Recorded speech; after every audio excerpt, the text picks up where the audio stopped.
how we might be able to do things differently in a really coherent way where we support each other rather than look at electrolyzers being the enemy of electrification and vice versa.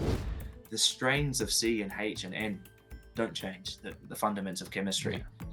but the way in which we go about our business in creating it has. And that, I think, is probably the biggest change. And in that process, we've had to modularize or standardize a lot of things that weren't there before. In the battery world, when a battery charged from a coal or gas plant and then executed its discharge as either frequency or energy, we don't call that a green or black battery. It's just a battery. And I think the hydrogen industry did a massive disservice to itself by trying to clarify its position on colors.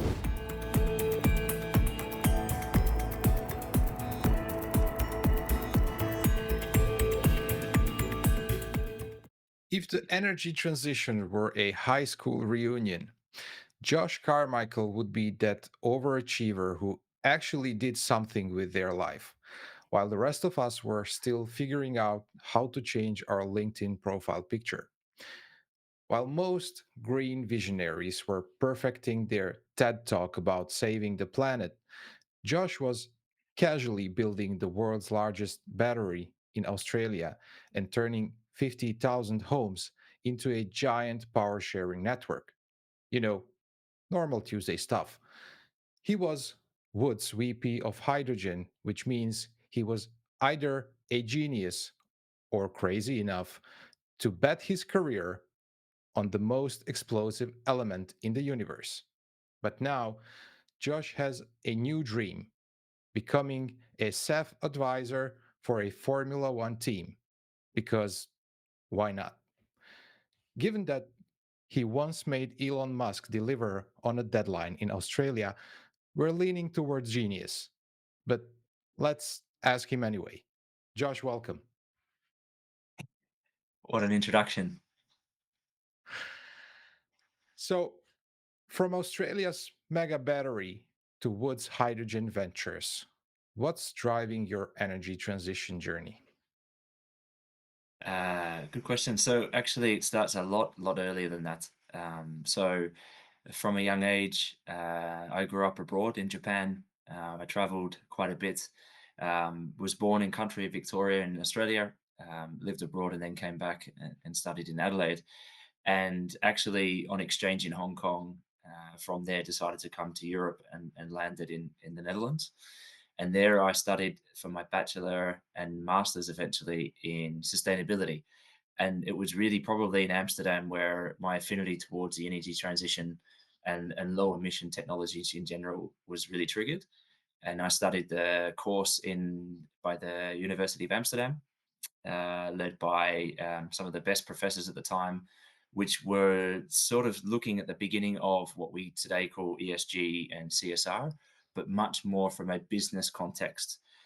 Before the world was talking about, diversity, inclusion, and all of the things we talk about today, it was very much looking at the finances as well as the economics of the engineering and the like as part of a business course. And I think that really was the beginning for me and the affinity towards these low emission technologies across industries like energy, transport, aviation.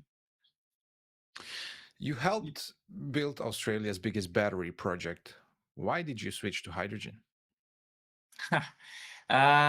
So again, so after I finished my masters, I worked for Denso. So Denso is a Toyota Group company, one of the biggest. It is actually one or two biggest automotive suppliers in the world. And my job there was to actually work on new applications of automotive technology. So think about, for example, thermal technologies in your car with your heating and cooling, applying that to the telecom network of 2G and 3G for base station cooling. So the towers that have all the 3G networks, they need to be cooled during the day remotely. How do you apply automotive in that? Likewise, security technology, so your car-to-car communication, your lasers and sensors that sit in your car, how can you apply that to the security industry? And in that role, I did it for 8 years in total globally. We did a number of different projects. The thing that always sort of really motivated me was when it came closer to the energy side. So one of the projects we worked on closely was an e-bike motor, so the original e-bike motor. It actually uses the windscreen motor that you find in a car at its basis. At the time, Bosch was dominating, and Denso also wanted to move into that space, which combined sort of thermal dynamics as well as the industry dynamics of e-bikes and the beginning. But we also looked at home energy management systems, so connecting the solar with the original Prius. So Toyota being a leader in the original plug-in hybrid technology, and I'd studied at UVA the masters. My graduating thesis was the low emission technologies in automotive and how they come about per region and per automotive, and it covered both fuel cell and batteries. So for a long time, for a decade before even stepping into the role in Adelaide, which was 2017, starting my master's in 2019 and the 10 years that followed, was very much looking at fuel cell and battery together as a coexisting technology solution in the energy and the transport sector. So for me, it was really no step change from battery to hydrogen. And also, in between, I worked for Connection or Transdev globally, which was a large public transport operator. And there we looked at hydrogen and electric buses as much as we looked at also on the train side for fuel cell and electric. So I've always spent in the last 2 decades, now that I think about it, the bridge between those two worlds as coexisting technology partners. You worked in government and private sector. Who's more delusional about hydrogen's real potential? Uh, I was very, very fortunate when I worked for government in South Australia.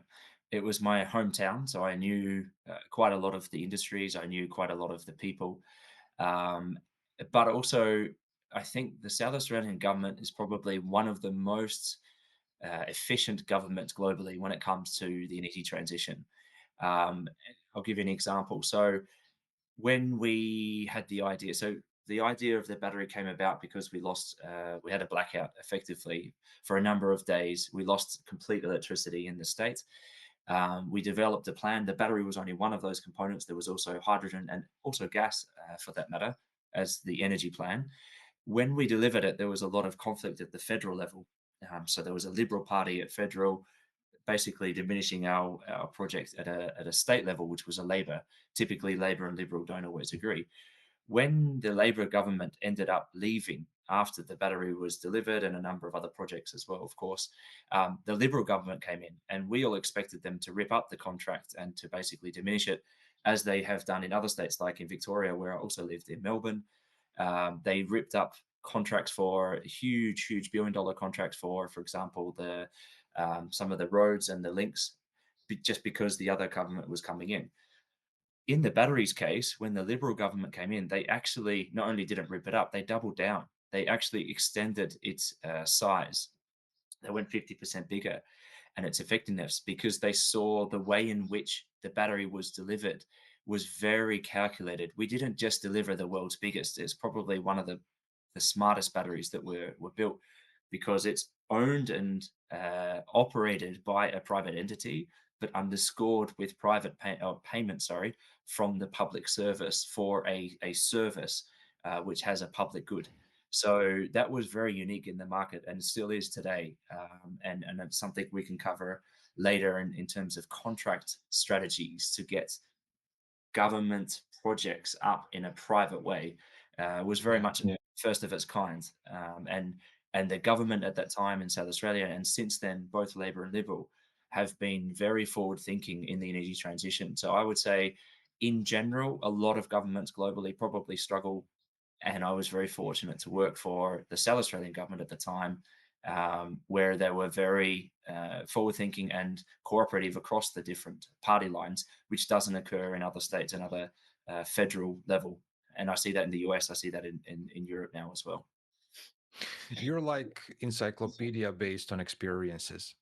So, in this previous context, based on your battery storage experience, what are we getting wrong about hydrogen? Oof. So I think where it's probably, I wouldn't say going wrong, but maybe pivoted towards a new direction in the hydrogen industry, is a reality check. And I don't necessarily think that's because of the we can learn a lot from the battery, and I'll go into those in a second. But I think the world in which we are operating has also changed drastically in the last 2 to 3 years post COVID, and the hydrogen sort of narrative and role has needed to sharpen its focus, which is a good thing. It could have learnt a lot more from the battery industry of the last 10 years much earlier. But because of a number of factors, that didn't occur for a number of years, which was very frustrating to watch as a participant in the market. Also, when I was at Connection, but before that in government, and then eventually at Wood as well, where a number of different actors in the discussion of hydrogen and its role were either conflicted or very biased towards one view, which didn't need to be the case, or were in conflict with potential partners like battery or grid electrification efforts. And basically, you got into a conflict scenario instead of actually working together. So, in that context, you start to hear the term and not or. So, we need to work together, not against each other. That Yeah. lesson's been learnt in the hard way.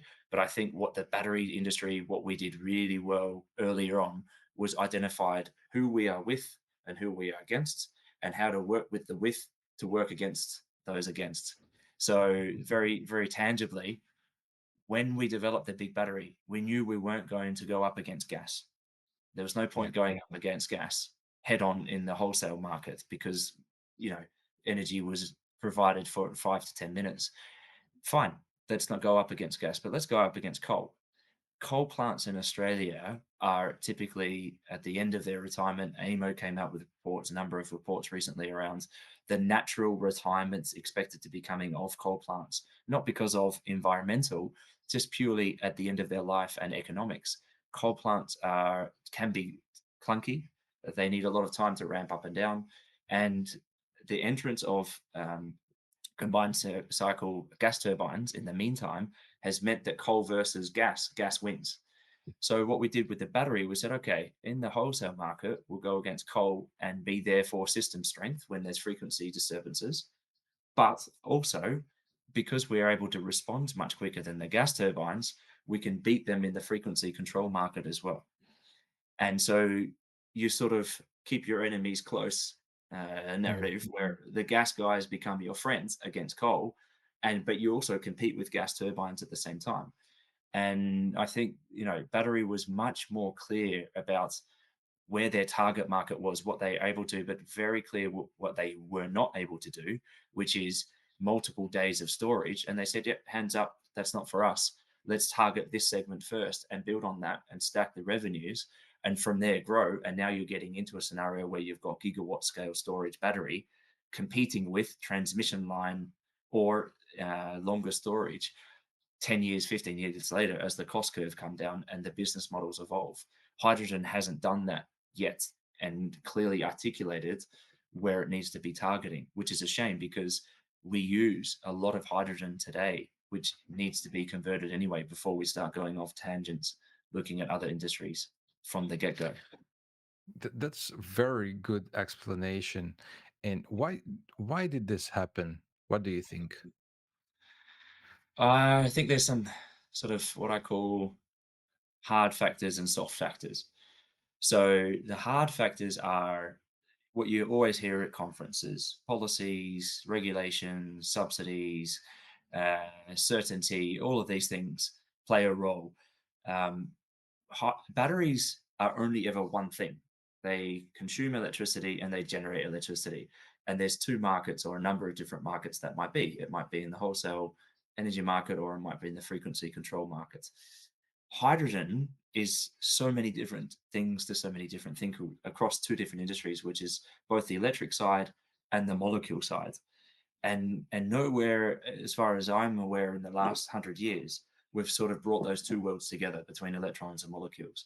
Oil and gas, downstream, upstream, petrochemical is a molecule world. The poles and wires, electricity, frequency, that's an electrical world.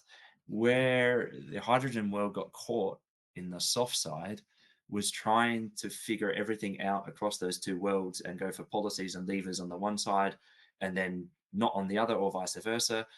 And the type of people that were coming into the industry didn't really have experience in one or the other. So you'd have molecule guys trying to do electrons with wind and solar, or there were developers trying to do molecules that they didn't have any experience in before.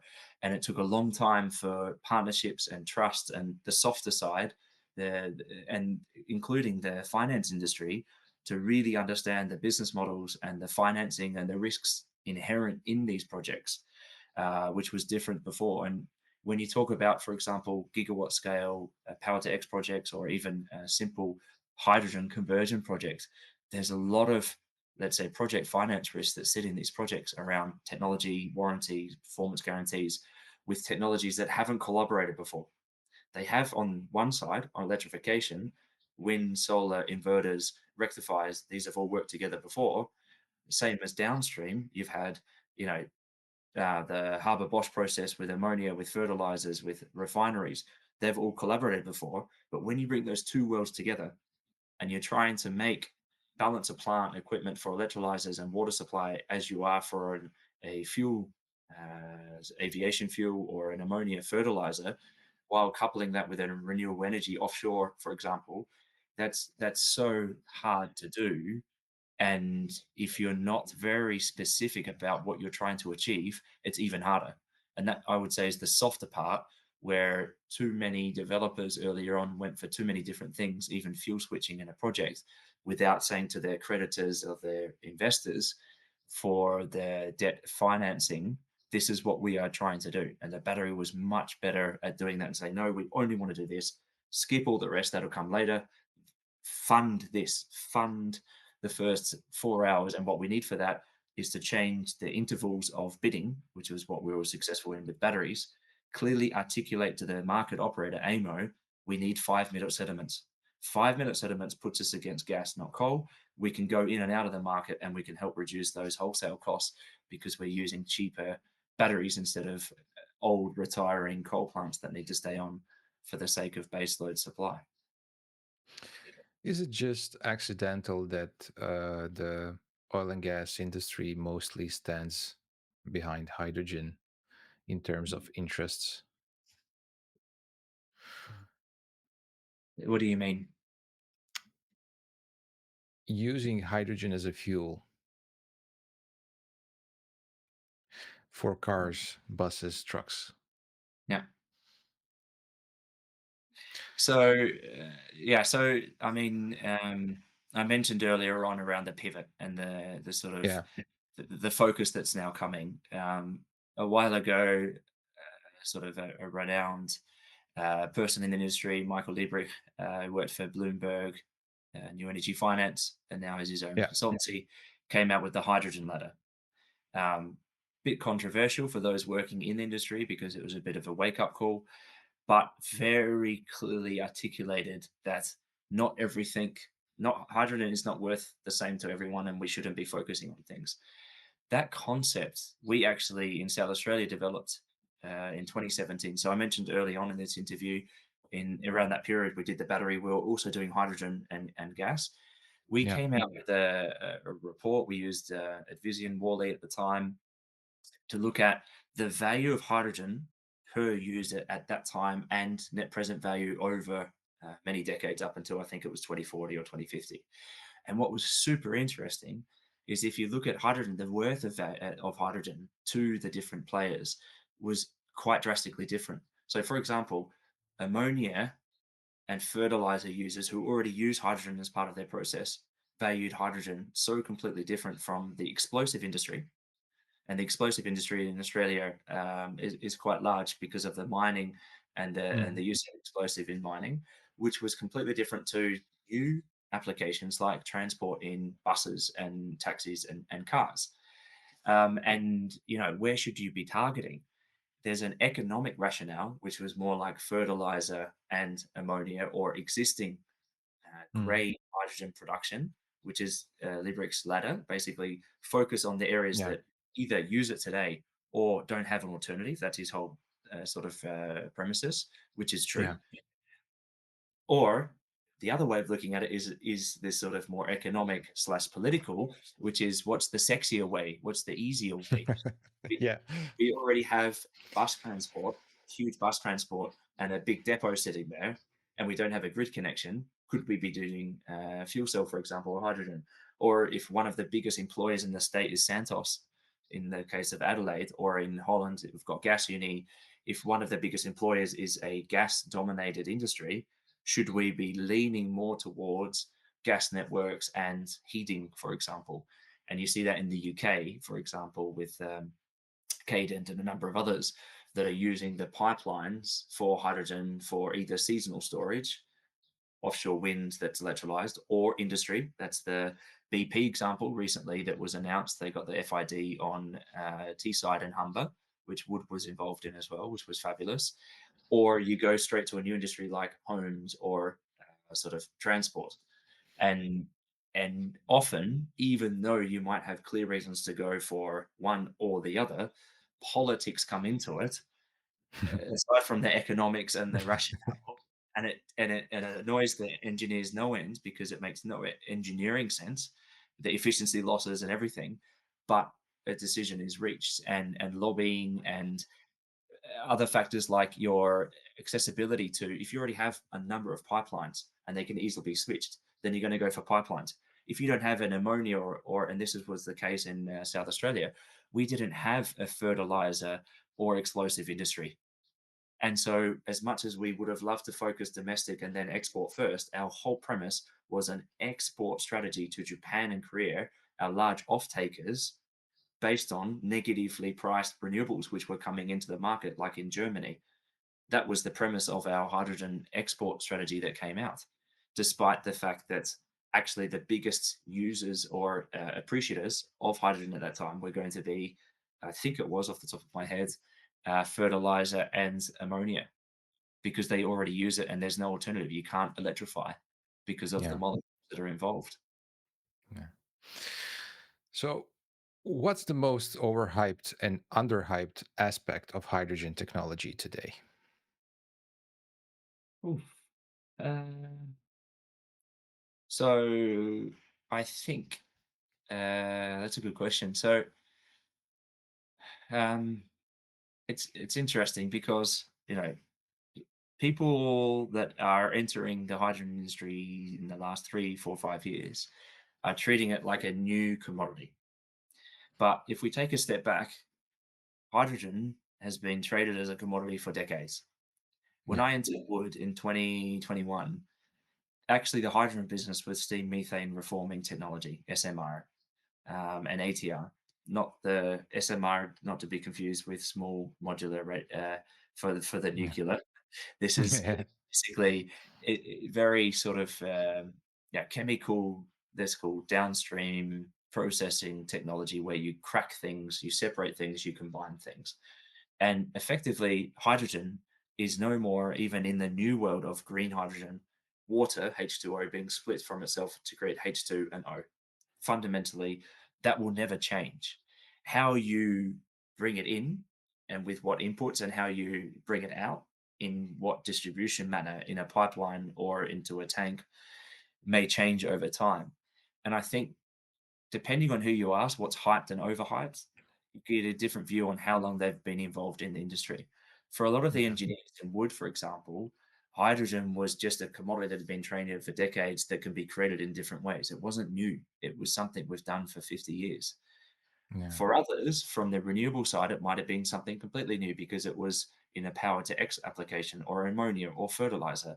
So we had clients that had been producing fertilizer for 50 years, and we're seeing it as just a decarbonization of an existing process. And that you see with BP and Shell. So the refineries that were announced, for example, with um, I think in Spain, Castellon today with BP and Lingen, these make sense because they're already using hydrogen today. They need to decarbonize. The next logical step is to do it in a more carbon intensive, efficient manner, whether it's for blue or green, as the colors dictate. That's very different. So that's not an overhype for those guys. But if you look at BP, for example, the RE project, so the gigawatt scale project in WA, or some of the other countries they're looking at, is considered really new because it's gigawatt scale wind and solar that they don't yet have maybe so much experience in. I know they have BP Light Source, but in terms of combining a huge wind and solar farm in remote locations like Australia or Oman and converting that into a downstream chemical product that can be sold into an existing market, that's new and hard work. So I don't know if I'd call it over or under hyped. I'd mainly call it new or existing business Mm. application. And what's really interesting is even in an organization like BP and Shell, or Cepsa, for example, in Spain, or OMV in Austria, the way in which they finance these projects can actually dictate the successes. So you asked me up front, what are some of the things I mentioned financing?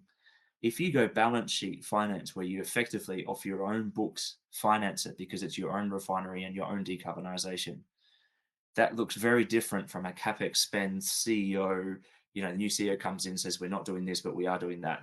If the focus of BP and Shell is to do downstream refinery and stay in the upstream downstream business, but not go completely greenfield, then that refinery bank sheet looks very different. Balance sheet financing looks very different from a project in, for example, Australia or Oman, which is project finance with different partners, different stage gates, and greenfield.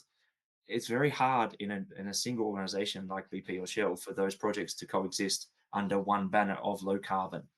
And especially in recent times, and I'm talking here about the European oil and gas companies like BP and Shell, which is very different from Exxon and Chevron, I've noticed, which is then again different from the Middle East with ADNOC and Saudi Aramco, for example, who are all clients of ours globally as wood.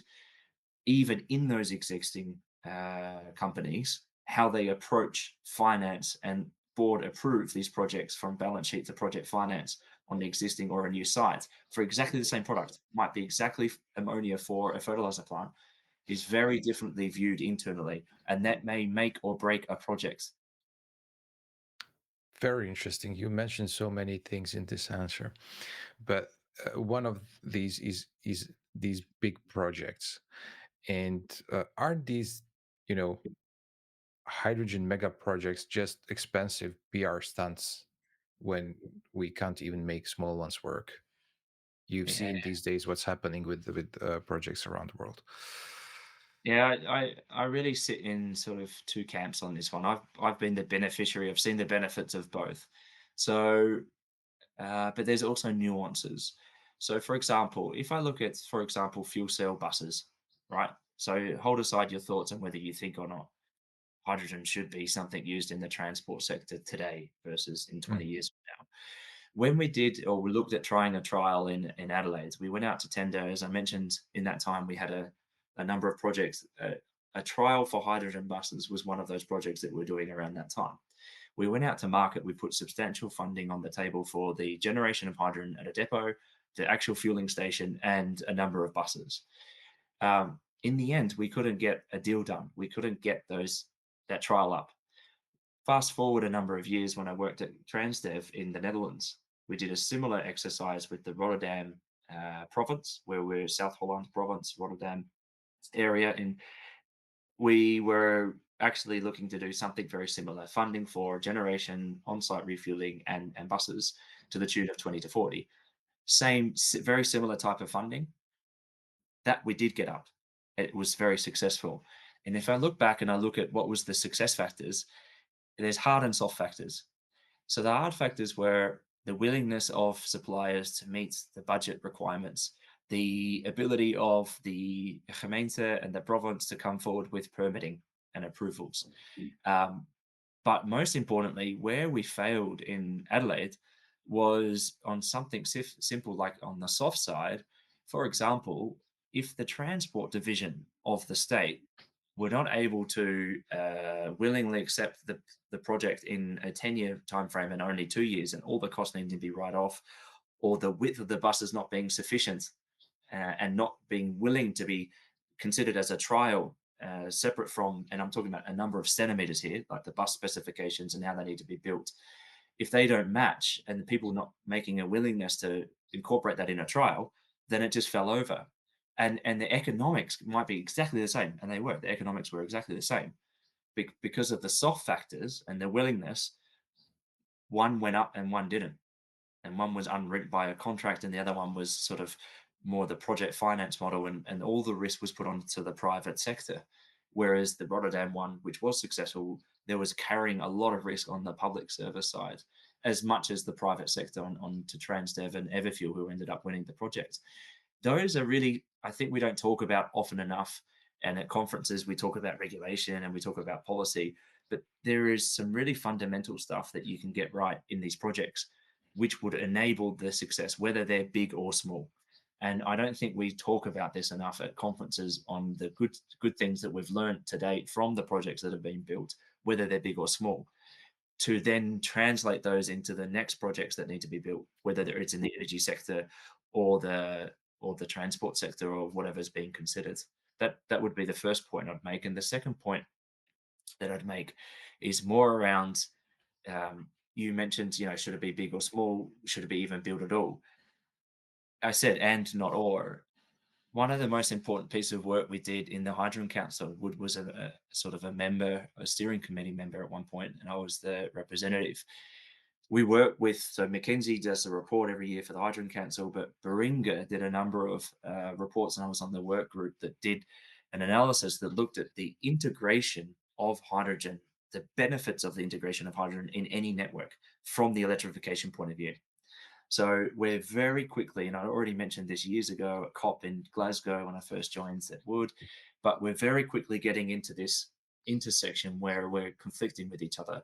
So even at Transdev, we did the Europe's biggest hydrogen electric bus fleet in Amsterdam, Milan, for example, but it immediately came into conflict with the netbeheerders and the DSOs, the distribution electric providers, because there wasn't enough grid connections. And so you start to ask yourself, well, if I can't get grid connections, and of course, bus operations, you only get paid by the operations that you run. If you can't run buses, you don't get paid. It's as simple as that. You're going to switch to an alternative, and the alternative was diesel or hydrogen. If Mhm. hydrogen cells could be, okay, from grey hydrogen across the border in Germany, trucked in, but then operated in a manner that didn't disturb the grid in and around Amsterdam and Rotterdam, where all the data centers were coming in, then that's actually a better outcome. So hydrogen against electric head to head efficiency and cost doesn't make sense. But if you've got real world scenarios where grid connections are becoming a problem, actually you start to look at hydrogen in a different lens. And this started years ago with the offshore wind, where they were curtailed, and it's today billions are spent holding back wind and solar. The premises in Germany was to run the electrolyzers, but the grid connection cost and everything was prohibitive. We might see a shift back where we're saying, well, actually, with the boom of AI and data centers, if nuclear and other technologies is so sort of controversial, is there a way in which the production of hydrogen is beneficial to the grid constraints that are coming? Yeah. Electrification. So we're not conflicting with each other, we're helping each other out. And that work we did with Beringa was the foundation of that theory that the building out of hydrogen networks, pipelines for seasonal storage, or the electrolyzers to take the offshore wind that is otherwise being curtailed, take that one step further. Could we help the electrification transition rather than be its enemy? And I think at the EU level, and I'll speak about EU, there's obviously the US, there's Middle East and Australia and other markets that I've been working in for a number of years. But if I look at the EU level, the way that they developed the policy and regulation around additionality and time matching, so you can only operate your electrolyzer in the grid at a certain time, and if you build additional wind and solar farms attached to that, for me, that was so fundamentally wrong. From a forget the economics and the engineering. Just I mean, when we build batteries, when we did EV chargers, we don't constrain the EV user to only charge when the sun's blowing and the wind's shining. We encourage Yeah. them even to do it off night when it's low, and that might be from nuclear or from gas. So why would you constrain electrolyzers to the same or to different constraints? That for me just didn't sit well at all, and I thought probably we made a huge mistake, and it set the industry back 2 to 3 years, honestly speaking. And now we're seeing some discussions around Red Three and others around the Green Deal in the implementation, how we might be able to do things differently in a really coherent way where we support each other rather than look at electrolyzers being the enemy of electrification and vice versa. So this interview is so much different than any other because you come from the field, from, so much experience. You were working on modular hydrogen units. Is this the industry finally admitting that the mega projects might not be the answer? So I think with a lot of different, so any technology, look at batteries, look at hydrogen. Over time, you learn a lot. You learn about the technology, you learn about the financing models, and you evolve. I think where, so as I mentioned, hydrogen, the industry hydrogen has been around for 50, many more decades. Where it's new is the electrolyzer technology or the application of electrolyzers for creating a new molecule that wasn't done before. So, for example, if I look at aviation fuel, if I look at ammonia, so aviation fuel, the Fischer-Tropsch process has been around for decades. Ammonia, the Haber-Bosch process, has also been around for decades, and it's super simple. So nitrogen and hydrogen together make NH, and with three hydrogen, you have an H3, which is ammonia. That will never change fundamentally. So the only thing that's really changed is adding an electrolyzer which splits the water from H2 into O. You take that H2 together with the nitrogen, and then you become ammonia. Previously, that was done with SMR technology and others by separating it out.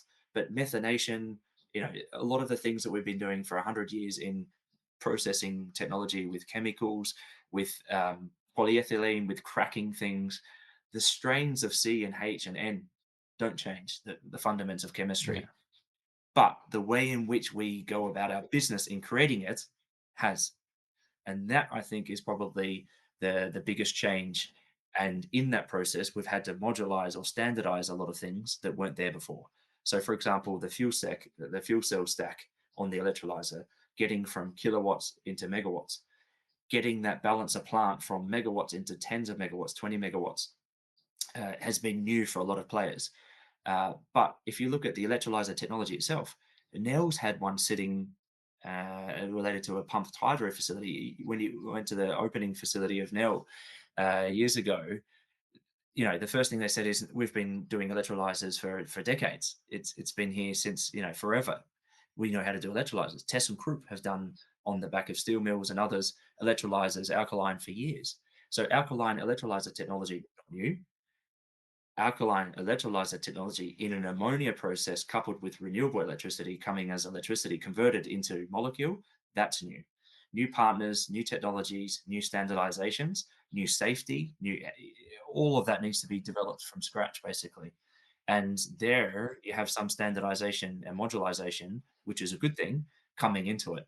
And that's no different to the battery industry. You first focused on the cells and the cells from the energy system, the BESS, but the energy trading system that's set above it with the inverters and also the balance of plant with the rectifiers that came next, and now you basically get the whole thing delivered as a standalone product that can manage itself. That also took a decade within the battery energy service sector. So, and then there's other new applications coming on top where you take the battery as one of the assets, and you take virtual power plants. You mentioned in the 50,000. How do you couple a large scale 500 megawatt battery with 50,000 connected either home, residential, or EV batteries from a frequency point of view in milliseconds versus a wholesale trading, in minutes or hours? Those are the business models that are now developing, and the codes and the standards that are coming are in conflict. So it's not just the hydrogen industry, the battery industry is going through the same. At Transdev, we wanted to do a vehicle to grid trial. We worked with Mobility House, fabulous organization, looked at how we could, so we had a 5 megawatt grid connection, how we could step back to only needing two, even at the peak moments, which happened once or twice a month. So we could give the 2 or 3 megawatts to someone else, like Schiphol or a data center. And if everyone did that, we wouldn't have the grid connection. We'd have hundreds of megawatts freely available. But the problem is, if you look at a battery on a car or a bus, it's designed to operate in a way that you put your accelerator up and down or to brake. It's not there for millisecond responses to a frequency event of a energy system. Yeah. And the standard codes that go with that, who's the master, who's the slave, who should be, the underlying energy programs that they've got need to be completely in unison with each other. So their standardization and modularization also is evolving and needing to go to the next step before we get to vehicle to load and vehicle to grid, which is evolving and takes years and years to develop, even with the best minds and the best companies fully focused only on that. I'm betting that this interview we will get into the first three within a week. Public mentions both green and blue hydrogen. Now, real talk. Which color is winning behind the closed door? I was reading the other day a Reuters interview I did when I first joined Wood, and paraphrased, I said something like, "We probably shouldn't be talking about colors." And eventually, I think over time, people have also realized that themselves. Look, I've been guilty of talking about colors because the industry spoke about colors. But I remember thinking at the time when I came back into the hydrogen side more permanently through Wood, I remember thinking, why are we calling this blue and green? I know we're trying to classify it and give people sort of clarity, but in the battery world, when a battery charged from a coal or gas plant and then executed its discharge as either frequency or energy, we don't call that a green or black battery. It's just a battery. And I think the hydrogen industry did a massive disservice to itself by trying to clarify its position on colors. And we've got all colors of the rainbow: green, blue, black, gray, purple, turquoise, you name it. But effectively, what you want to be able to say to people is the application of hydrogen as its end use, as ammonia, fertilizer, aviation fuel, versus the input and the carbon intensity of that production. And that's where we're now getting to. But even that's very conflicting because if you use an electrolyzer, for example, that's considered green if it's on the back of wind and solar. But what happens if you use a gas plant or a coal plant and then do electrolyzer? Is Yeah. it still considered green or blue? Where is the carbon intensity? Where do you cut it off? And it's very hard to have that conversation in a mature way in the world in which people are going left and right, and it's you're either at either end. You can't be seen to be standing in the middle. But what percentage of these emissions are we actually capturing? And aren't we creating tomorrow's stranded assets? Look, I one of my sort of frustrations, but also the exhausting point of working in the energy transition, is that everyone honestly is always right. So, for example, if your stance is that let's say nuclear is a more carbon intensive or a carbon less carbon intensive production methodology than, for example, gas, you might have a point.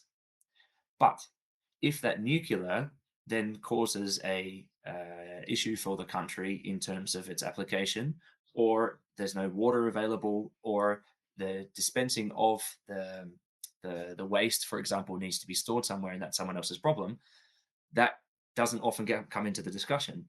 And then someone might say, yeah, but even wind and solar is not good because we need to mine Yeah, the materials. They go into yeah, landfill. Everyone will always have an argument about this and be right about it. And you go in this continuous circle loop where everyone will be right against the other person. yeah. Doesn't So make sense. honestly, I think it's really hard to answer that question because, for example, even in wood, we had the discussion, for example, a coal plant. We might have made a stance as part of our ESG and sustainability towards a coal plant. But if the coal plant was then capturing something and storing it, was that okay as part of carbon capture and storage? Hydrogen, carbon capture and storage, gas, yes, maybe coal plant, no. And this is where you get into this area of grayness where you almost can't win because someone will say something about your efforts, even though you genuinely might be making a good effort to reduce that carbon that otherwise would leak. And not just carbon, but methane. I mean, if you look at the gas industry and methane leakage, for example, which was identified at COP, everyone gets caught on the CO2 discussion, but methane is just as, if not more, harmful in the ozone in the atmosphere. So if you reduce the methane leakage, which is a low hanging fruit, and use the methane for applications, is that better or worse than a coal plant or gas plant, which is carbon capture and needs to be stored underground? There'll be engineering economic rationale, there'll be economic finance rationale, and there'll be a political rationale. And whichever one you take, you'll always be right. Everyone's publishing hydrogen strategies these days, kind of faster than Netflix releases shows. Which country's approach actually impresses you? I actually sort of have this dream with my time off at the moment to work with AI and really. So I had this idea that I'd collect all the reports that have ever been made in the last 5 years globally. Every country has got their own strategy. Put it into basically an AI machine, and then spit out the result, which is tell me the top 10 things that seem to have worked from those strategies, or what are the 5 things I need to do as a government official to focus on, or as a financing, drag out all the Yeah. stuff, because there's literally hundreds and hundreds of strategies and reports that are produced in the last 5 years alone that are essentially saying similar things, but then slightly change over time. So even the one in South Australia and Australia, we started out as an export strategy, and now we're like, well, actually, maybe domestic use is best. Can we stimulate a domestic use first on top of then the export? And in the case of South Australia, there was no huge domestic use of hydrogen. So they built their own hydrogen enabled gas turbine. We need gas in the market. Hydrogen is a gas. Can we do this project? So, from that perspective, beyond the reports, and you hear at the conferences people talking about beyond PowerPoints, let's go to execution. I would say probably the ones that really surprise you are the ones already getting on and doing it and building stuff beyond the strategy and all the reports. South Australia, not just because I'm biased, I'm from there, I think are leading in this retrospect. Rotterdam massively, not just the Shell project, but the discussions and the projects that are being positioned with Gas Uni and a pipeline and a back loan, but also the import facilities, Power to X at Vario, looking at doing Power to X and SAF in the port. I really like that project because it splits out the import of, for example, if you import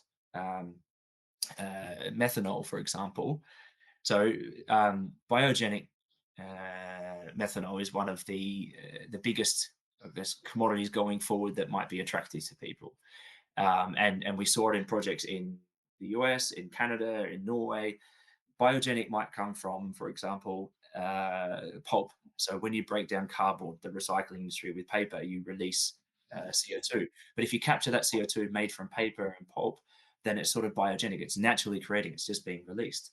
So how can I sort of create that into methanol, e-methanol as they call it? The methanol stays the same chemistry, but the input changes, and so it becomes sort of a green methanol and therefore e-methanol. If you separate out the two value chain to make an ethanol import export facility, a SAF production facility, and then an offtake, you de-risk some part of that value chain rather than put it all into one. That I find quite impressive, for example. So I like personally the projects that are going ahead that are thinking about separating out the risk as we did with the battery. So yes, it's government owned but not operated. I see that happening in the Middle East a lot with Oman, with Hydrom. How can we build this but then charge you a fee on the common use infrastructure? So poles and wires, gas pipelines, and feed in and out. That's extremely complex because you've got 8 projects with 8 different wishes trying to do, different things. Should you put a huge, for example, if you're trying to do a massive gigawatt scale electrolyzer facility, should you put that water facility closer to the electrolyzer upstream off grid in the wind, or make it closer to the port if you're going to be producing ammonia? It makes more sense at the port because your ammonia Yeah. facilities and desalinization of water typically occurs at the coast, but then you need to bring the electricity in. But they're working on it and they're actually delivering commercial outcomes which are different to what we've seen to date. And then I look at Uruguay, for example, and I look at Brazil and I look at Chile. Some of these sort of I call second tier, not because of development, but because of they're not in the news every day. We hear about Europe, we hear about US, we hear about Japan and Korea, but the ones below actually just getting on with it. And some of the stuff they're doing out there with sugar canes and cooking oil on a large scale, whereas 10 years ago it's the feedstock reliability wasn't there. Combining it with biogenic CO2, for example. Um, so I mentioned before methane, biogenic methane. I meant CO2 is going to be the biggest thing. So now, what I really like is in Australia, Singapore, and Japan, rather than just do that export import, can we export the CO2 of Asia into Australia, convert that bio or naturally occurring or man made CO2, either storing it, CCUS or CCU, take the S off, don't store it, and use it to generate aviation fuel, for example. That's where I get excited and I see a lot of the value chain coming together and partners that have never worked together. That is more impressive for me than another strategy released by another government that says basically for 80% the same that everyone's said up until this point. It's very interesting. In the same context with the last question, every country claims they'll be hydrogen hub. Let's be real. How many of these hubs will actually exist in 2030, knowing the current state of hydrogen? I think in the reality check and the pivoting back, people are sort of understanding what is their uh, competitive advantage. And what's interesting is, you think back to uni, you think about economics 101. If one person makes coconut and the other one cocoa, you can directly trade and there's a value. But if you make another commodity and the second commodity is worth more than the first to you, but worth less to the second, then you're not going to trade it. I think where we're getting to in the total value chain of the hydrogen, we're moving away from a production centric model where it was all the focus was production, right? Gigawatt scale production, exports, gigawatt scale, and then domestic use. We're now trying to couple that because all the FIDs have struggled with offtake. It's one of the single largest reasons why these projects have not been invested in because there's no immediate offtaker.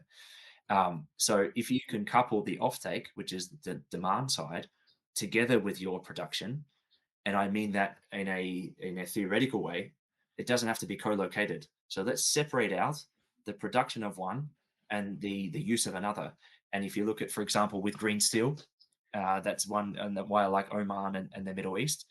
They're looking at their position in the value chain previous and going forward and saying, well, rather than do all of that over there, why don't you make part of it here and then export it in or export it out and then make that final bit in Germany, for example. And now that's starting to hit home that you don't all have to do it in Sweden as H2 green steel. You can separate out and do the pallets and the briquettes and the different parts of the process. And maybe you change your mind actually. And we see that in Europe a lot with AxoMetal and a number of others, Tata Steel, the focus on hydrogen and we need the Germans or Rotterdam to import it, and then we actually maybe electrification. Arc furnace is better. The direct for instead of the direct reduction iron, you separate out the process. You might do electrification of that part and bring in hydrogen later, or vice versa. That's starting to come to the fore, and they're focusing back on their sort of core business, which is making steel. They're focusing on their business, which is exporting or importing a commodity like methanol or CO2. So when you get into that mindset, then you start designing policy and regulation and projects quite differently.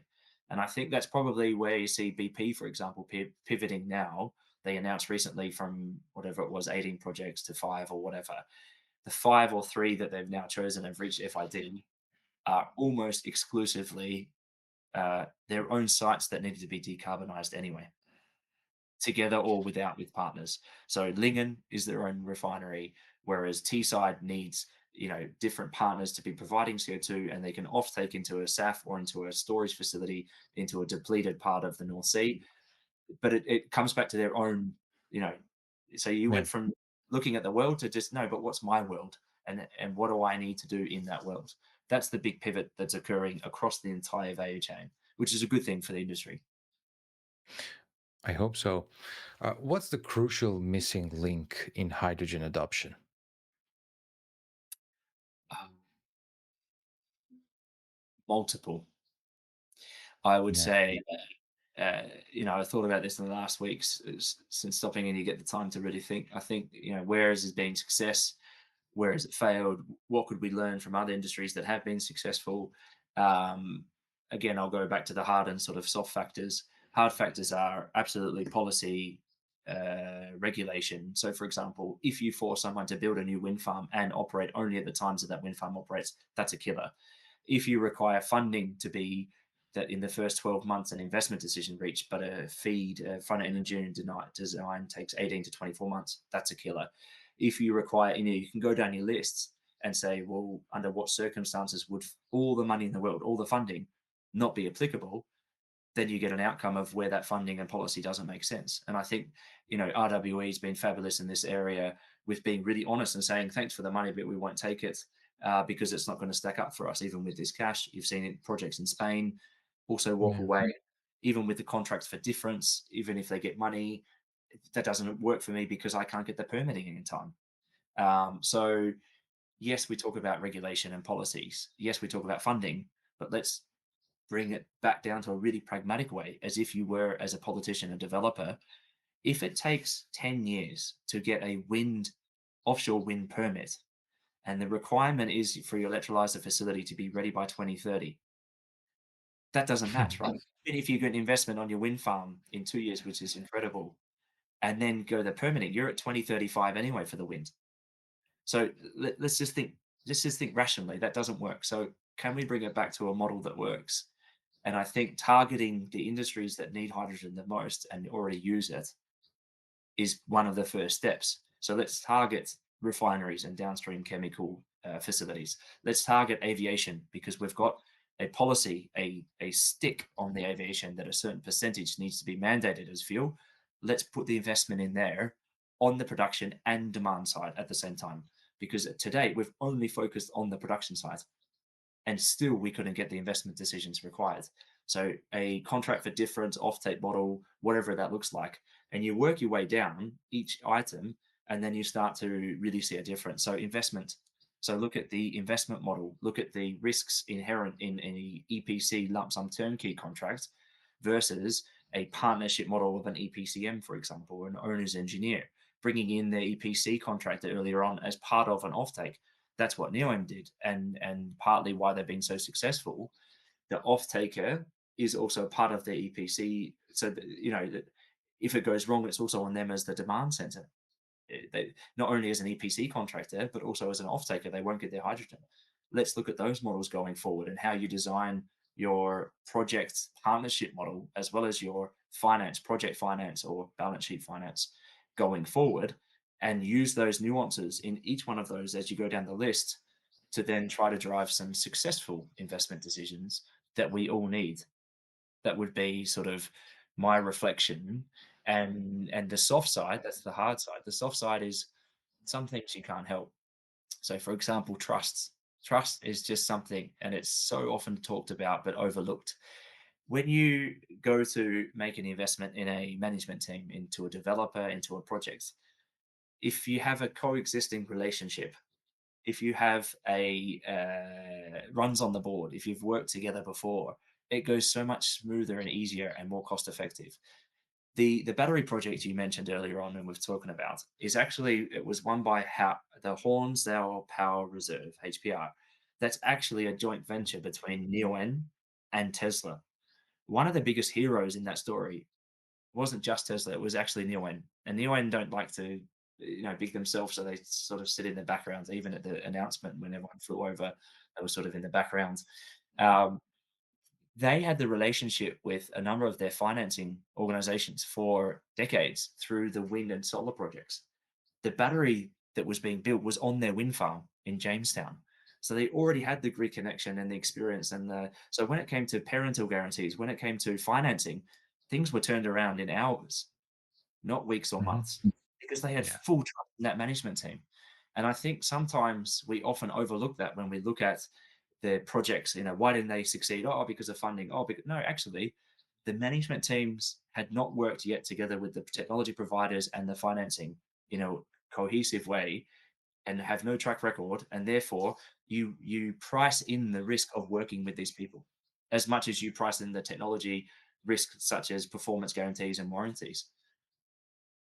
Yeah, so much, so many things. Between us, if you were investing your own money today, would you put it in hydrogen or batteries? Oh, it's a good one. I've thought about this, and it's really hard because it's I think the clean tech industry in general has taken a hit on the back of the tech industry itself taking a hit.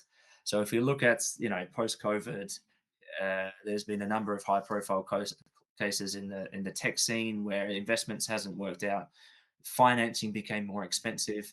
So I think the appetite of funds in general in clean tech has been sort of as through the cycles up and down in the last, let's say, 5 years. That has also trickled over into the hydrogen and battery industry.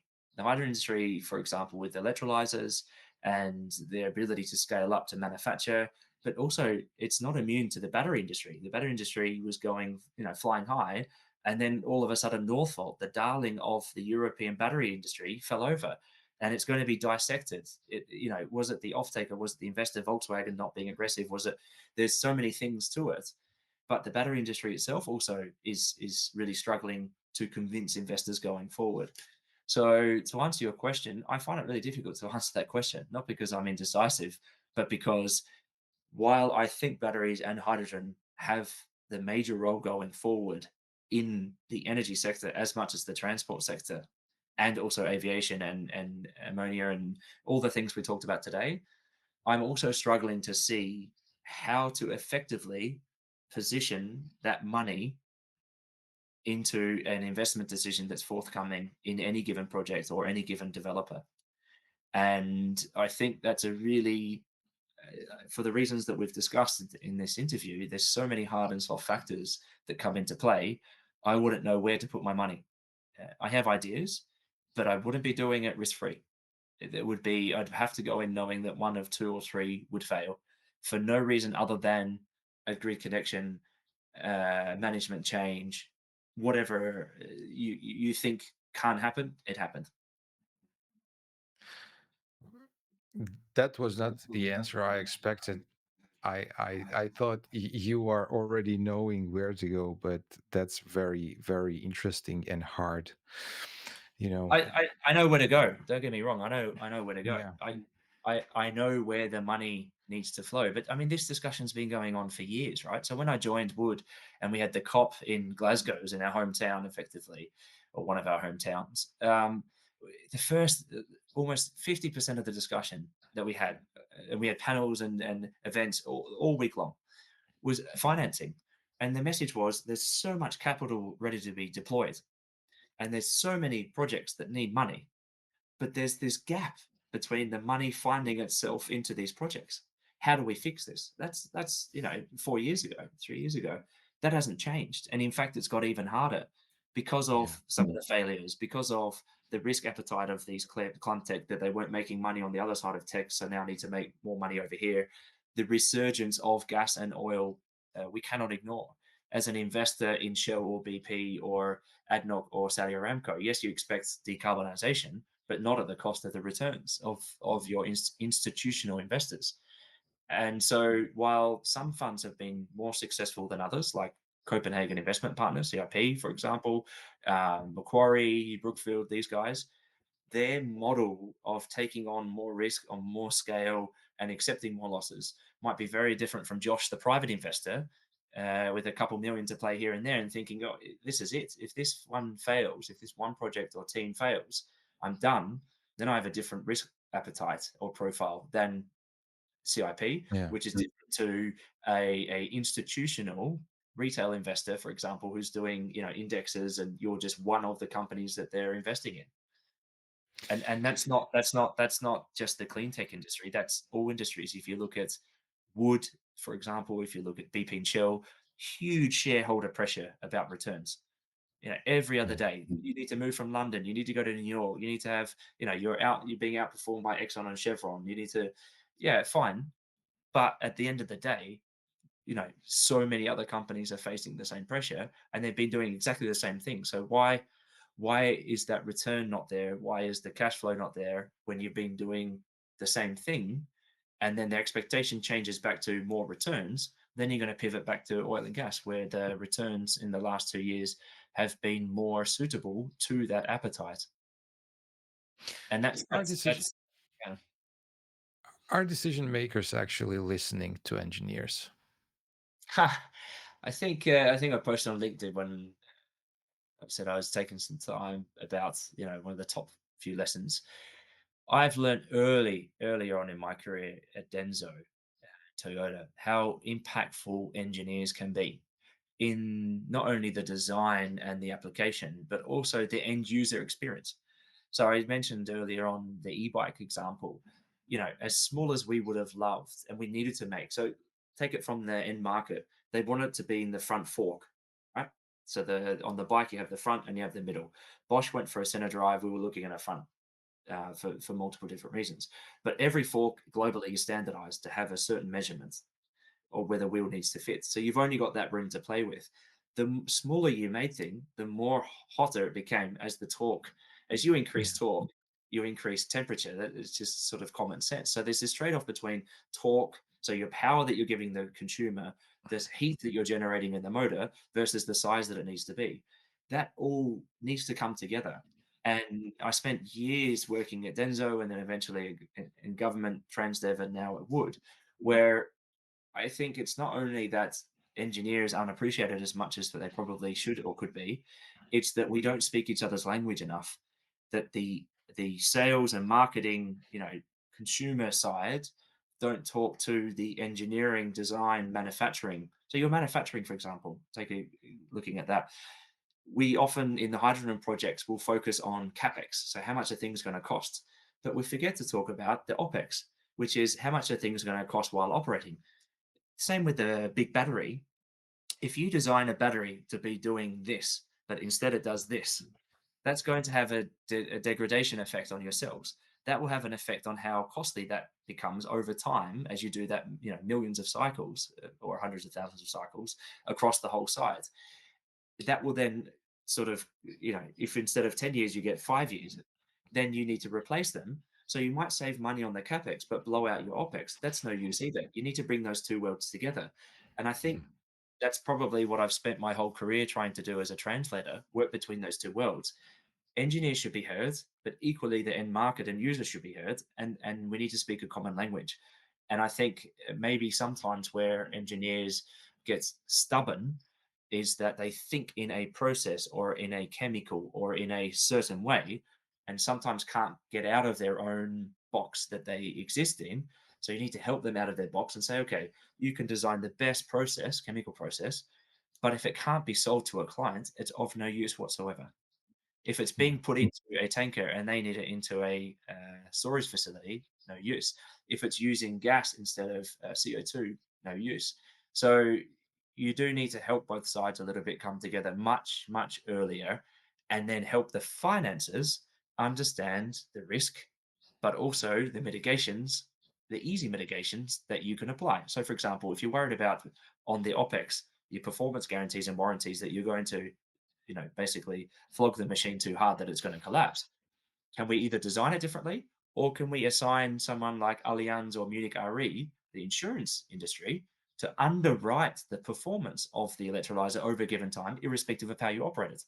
It's no dissimilar to the white goods that we have with washing machines and dryers, for example. How do we separate out the 10-year warranty that we have on the machine versus the 5-year that we have on the inverter, for example? Yeah. These are the things that we're now starting to look at in the hydrogen projects and the battery projects as well, which is a good thing. But it needs both sides to come together to the table, or all sides, financing as well, to understand each other. What's the one breakthrough that could make or break hydrogen's future? Oh, so many things, so many things. I mean, change the word hydrogen to battery, right? So batteries are increasingly being used as transmission network sort of assets where instead of building an interconnector, you might build two batteries sort of interconnecting with each other, for example, or yeah, other applications that you can think of.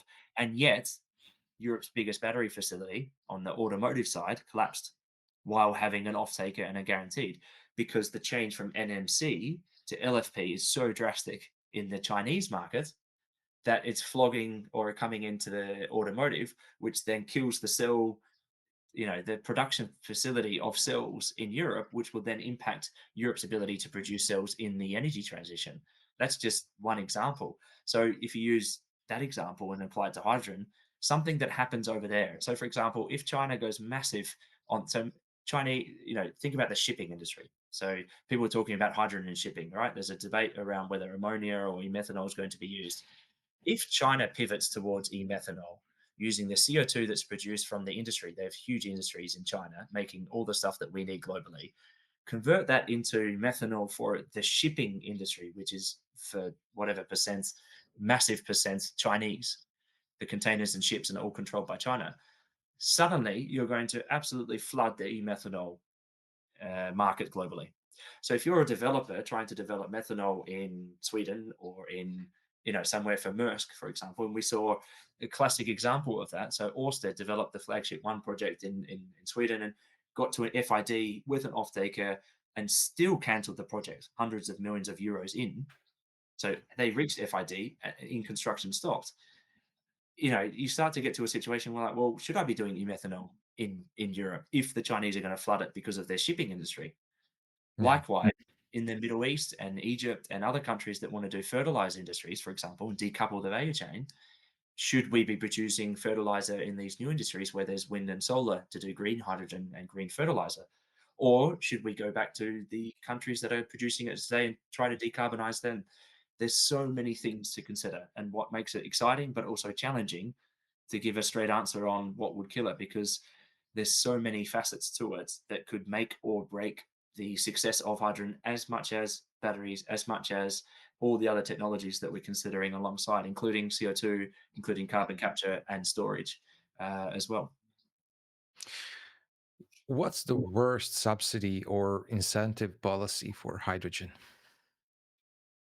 Uh, so it really depends on what you're trying to achieve. So earlier on, I mentioned around the bus example, right? So, and this is where I say everyone's always right. When we did the bus subsidies, the FCJU, they came out with a lot of funding from the European. A lot of great legwork was done, but one of the policies, for example, could be in this funding that you're allowed to charge a ceiling. So if you say that you can charge for a fuel cell buses 600,000 euros, when you go out as a bus operator to buy buses and you're getting government funding, what do you think the price of a fuel cell bus comes back as when you go to market? I don't need to 600,000 ask. euros, right?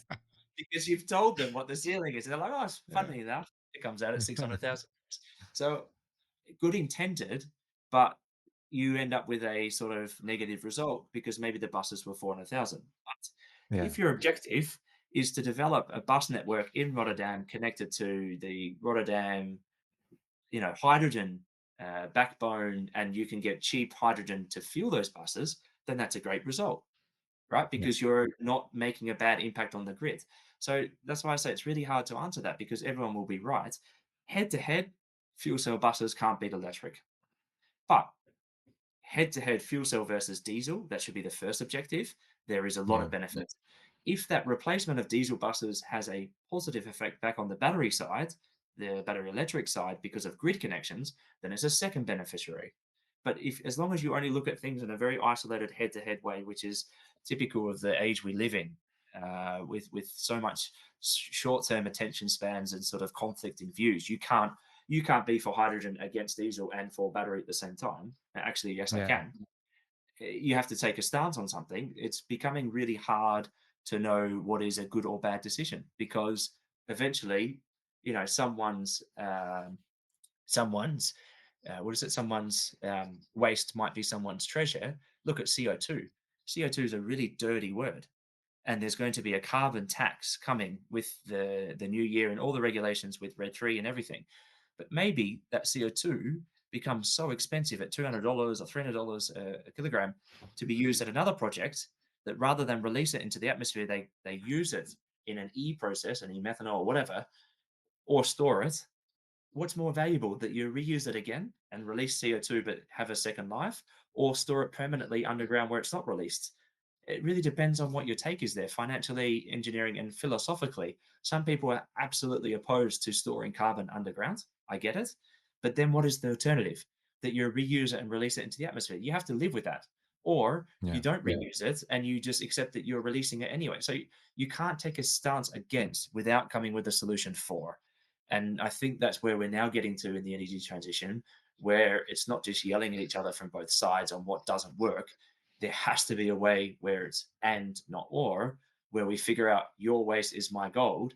How can we collaborate? And that's why I'm so proud of the stuff in Teesside, for example, with BP that we partnered with Wood, where we're taking bits and pieces that wasn't being used or needed and putting it over there or using it over there in a financially attractive model to bring all the carbon intensity of the whole region down. That should be the goal. If you can get away from your fundamental beliefs on technology. I'm not surprised that there are many opposing views. And that will take us to another topic that actually is how we started our communication, and it's about events.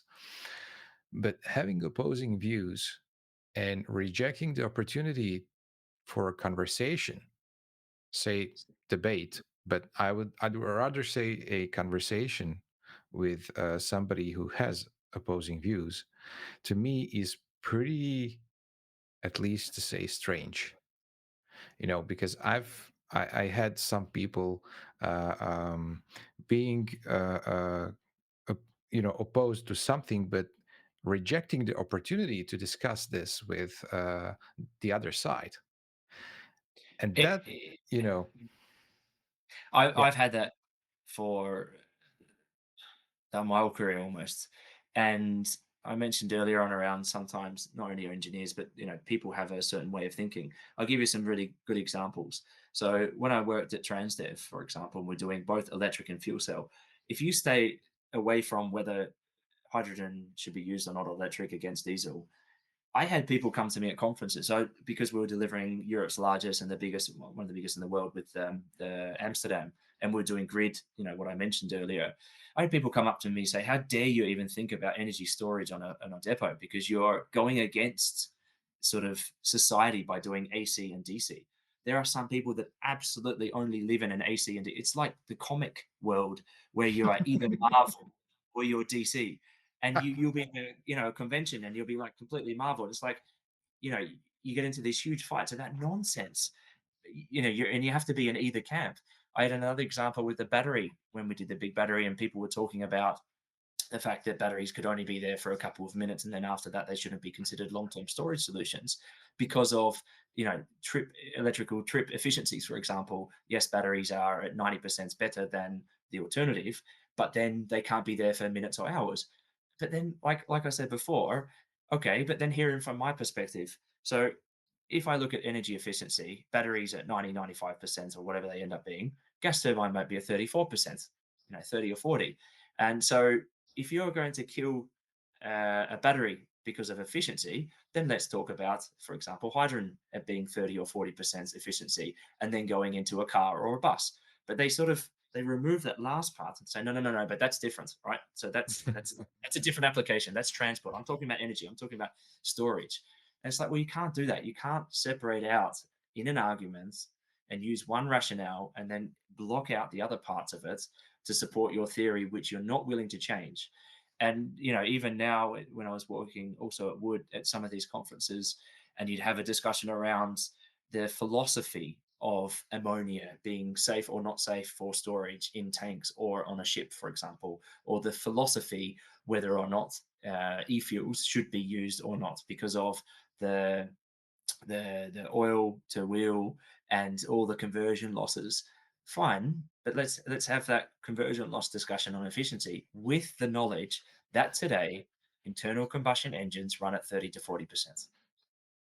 So if you're going to kill hydrogen as a transport on the basis of energy efficiency, because it's only at 30% on the electrolyzer, then be willing to stand behind the alternative of doing nothing, which is internal combustion engines with the emissions that come out of the tailpipe. But as long as people say, no, no, no, but we can't compare that.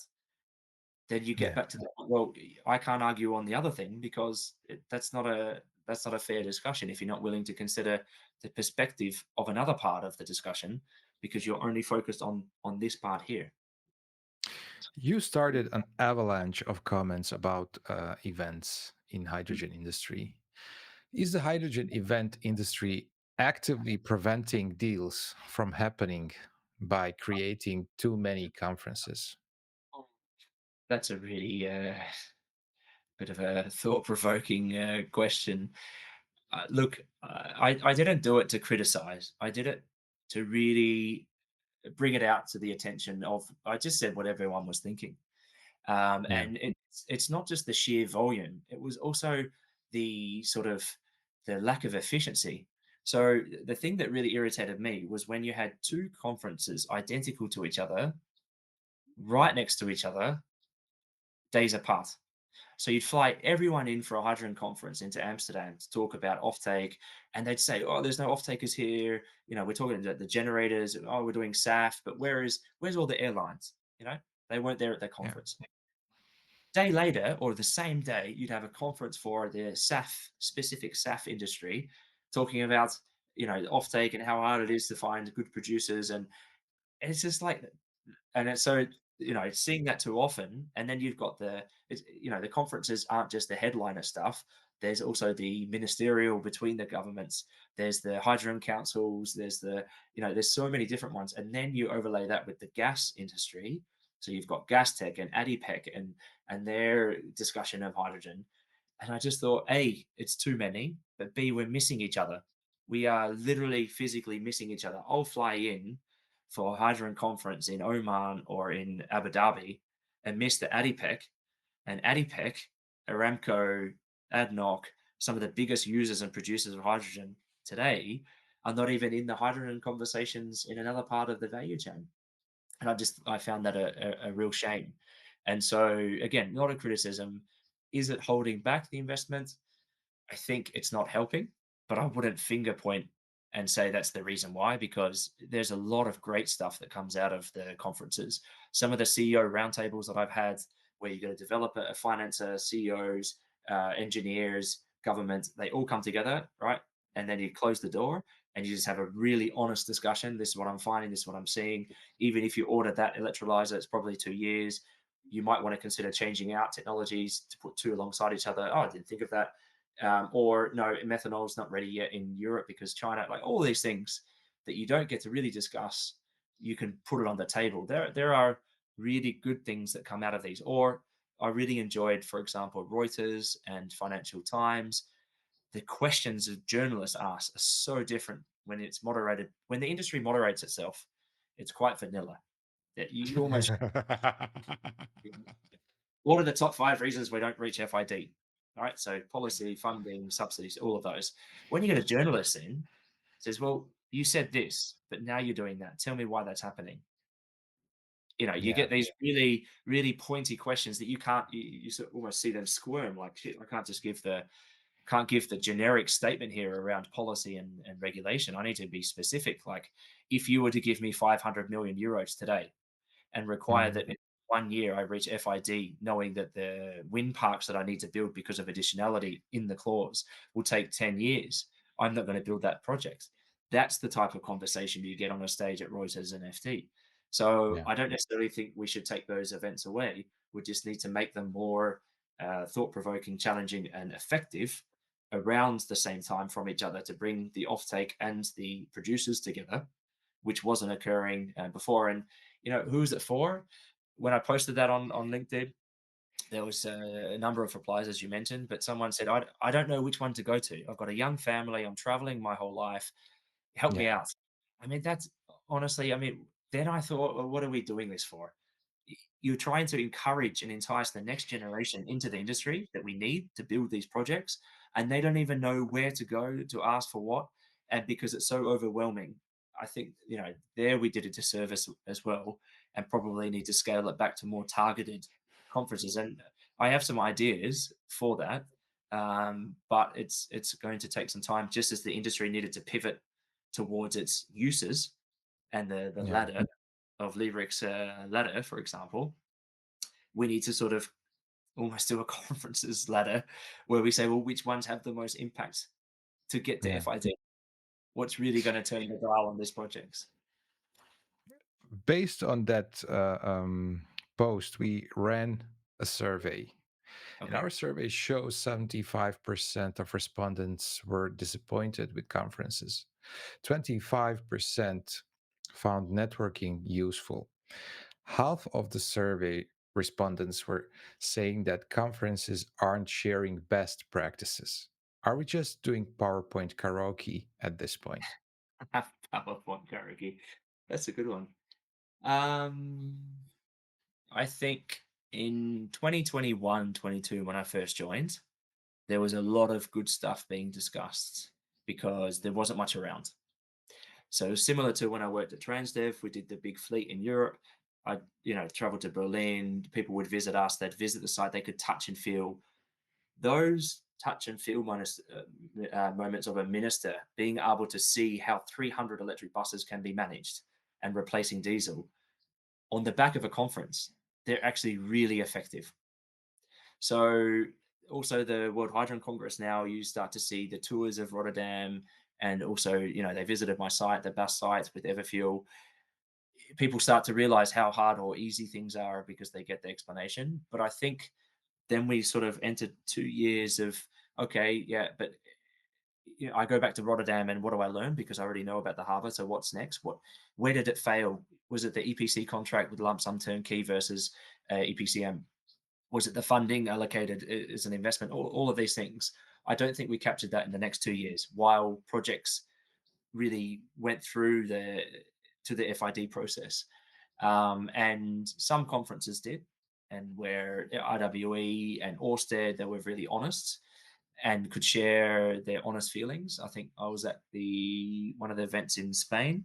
I think that was a Reuters event where you had Martin Wassenaar from Cepsa sitting next to the then head of low carbon from BP, together with CWP, Alex Hewitt, the CEO, and it was like we were sitting in a living room having an honest chat with the doors closed, and you could just see, because Martin had come from Shell in the low carbon, but then at Cepsa, which is privately owned, he had much more freedom to do the projects that he couldn't do at Shell. She had the same vision, but then differently. And you could see the way that he responded, the twinkle in his eye when, BP responded and said, "We're not going to build any wind that isn't connected to a molecule." It was a big statement at the time, because at the time it was like, "Oh, no, we'll do molecules and we'll do wind and sort of everything." It's like, no, no, no, we won't do one without the other. And now you see the announced FIDs are indeed linked with a refinery or an asset that they already exist. Um, there you see real benefit in the body language and hearing it from those struggling. But they were very few and far between, those experiences at conferences. And for the other 70 or 80%, it was more a generic reproduction of the questions and should we be doing gray or green or blue? Should we be looking at offtake or demands? I mean, like I said, hundreds of reports and strategies, hundreds of conferences. If you were to put it into an AI machine, you'd get a pretty clear and concise answer without needing to travel the world and increase the world's CO2, ironically, in talking about reducing the world's CO2, which I guess is Yeah. probably one of their criticisms. Seems that industry is confusing networking with actual collaboration. But you've been to both government and industry events. Yeah. Which side is more guilty of conference theater?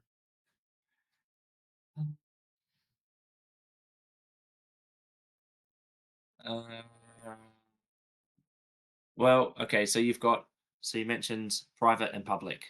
conferences, but you've also got conferences that have private and public Yeah, participation. true. Yeah, so I found public conferences quite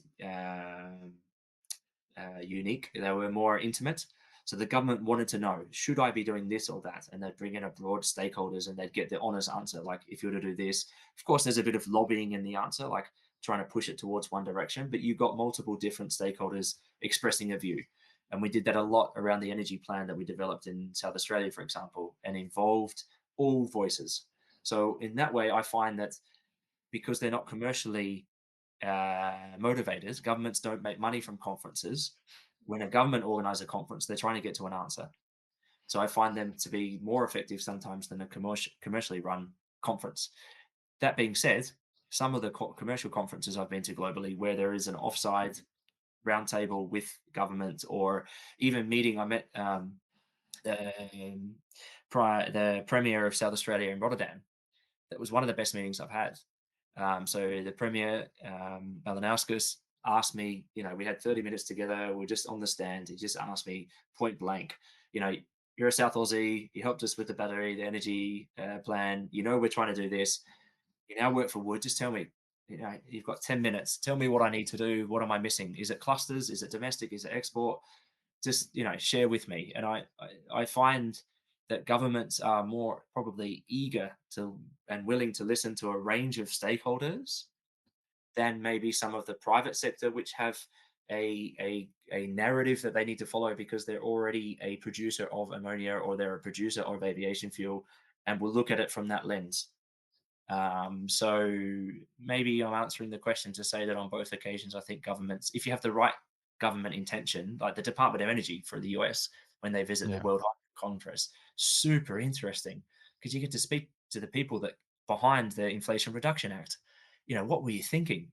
Coming out with hundreds of billions of dollars, and did you think it was going to annoy the Europeans? And so that was really useful.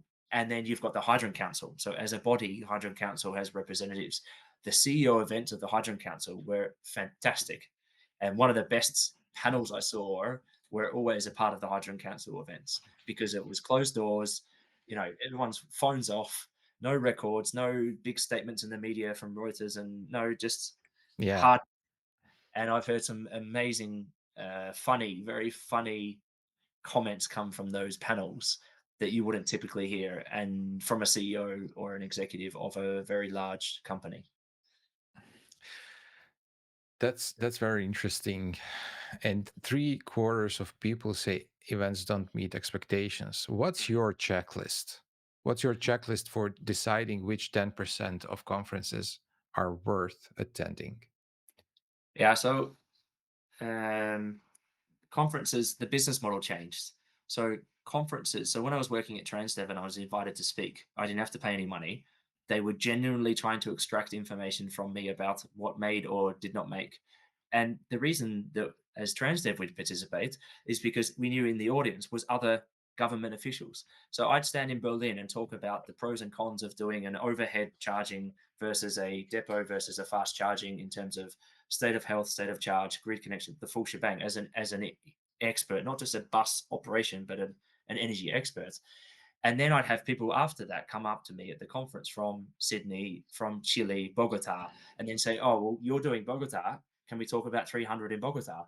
So that was really beneficial, and it didn't cost anything, and was really good sharing where we had the trust in the room. That me sharing information to the industry helped the industry come up. I haven't really seen that in the hydrogen space in the number of conferences in the last years where the model wasn't about sharing best practice and helping the industry come up. It was Yeah. very much charge $20,000 or $40,000 for a seat on a panel. Right? Invite some big names in, charge 20 grand to sit on a panel to generically talk about policies and regulation. And then what? It's the same message as the same organizer in different parts. It became really hard, and I know that some spun off. So the World Hydrogen Conference also spun off into the hydrogen leaders. So there was master classes that you could attend, and that became really good, where people like myself would offer their time or others to be a educator to others in an intimate setting as part of the conference. But then you miss the conference. So why would you pay 2,000, 5,000, $10,000 to attend a conference as a participant when the Yeah. most value you're going to get is the masterclasses on a specific topic that you want to know about. So it's not easy to achieve. But what's my sort of tick in the box? Uh, what is the intention of the conference, and what am I going to get from it? And that's really hard. And sometimes you need to fail and go and realize actually this was a waste of time. Yeah. And finally, what's your message after all the experiences you had? Like from heart, what could you, conclude and tell that's really important for this transition and for the industry? We're all on the same side. Even when your views differ, even when your thinking can't accommodate the other person's, in the end, we all live on one earth. And so when I say one side, and I don't want to get into the sort of no planet B discussion, but whether you like it or not, choices have consequences, pro and against.